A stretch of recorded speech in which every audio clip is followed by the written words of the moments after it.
Большинство из нас чихает в ходе патологии, в ходе вытирания пыли, даже, как утверждают астронавты, в космосе. Невзирая на то, что мало кто из нас понимает, по какой причине мы чихаем, мы привыкли оглядывать чихающих враждебным взглядом. Откуда все-таки берется чихание? И возможно ли его прекратить? Представляем вам 10 фактов о чихании. Чихание начинается в нервных окончаниях.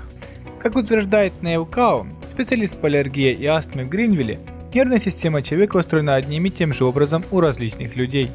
Хотя сигналы, которые передаются по нервам, могут пройти по разным направлениям к головному мозгу и обратно, что и отражается в различных реакциях чихания.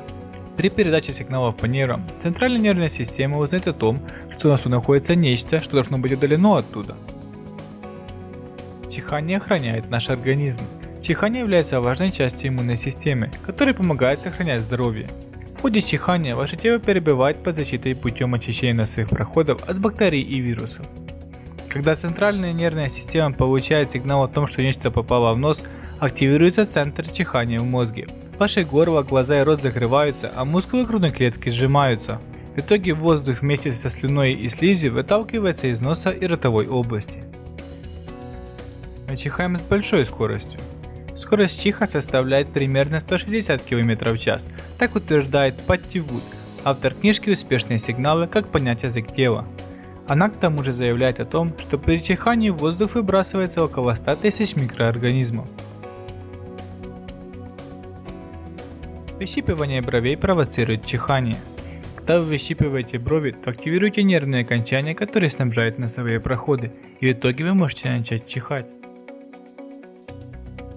Человек не чихает во сне. В ходе сна спят нервы, отвечающие за чихание, что обозначает, что вы не можете чихать, если вы на самом деле спите. Физическая активность провоцирует чихание. Физические упражнения могут привести к чиханию, утверждают эксперты. В ходе физических нагрузок случается гипервентиляция, что приводит к пересушиванию носовых проходов и рта. В итоге начинаете шмыгать носом и чихать.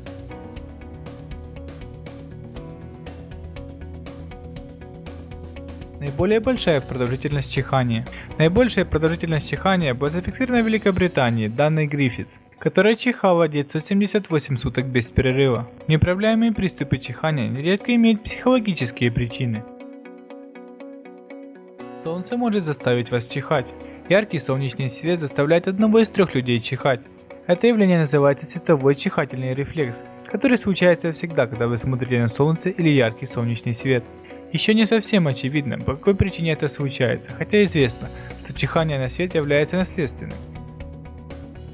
Мысли о сексе провоцируют чихание. В 2008 году исследование выявило, что мысли о сексе могут вызывать неконтролируемые чихания. Исследователи подключились к нескольким онлайн-чатам и узнали, что многие мужчины и женщины сообщили о ситуациях чихания, когда начинали думать о сексе. Существует к тому же случай, когда люди начинают чихать в ходе оргазма. Ученые объясняют это тем, что когда человек думает о сексе, стимулируется парасимпатическая нервная система, что и вызывает чихание.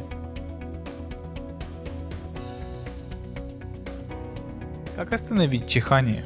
Невзирая на то, что подобный способ несовершенен, отдельные эксперты советуют вдохнуть через рот и ущипнуть себя за кончик носа, чтобы остановить чихание.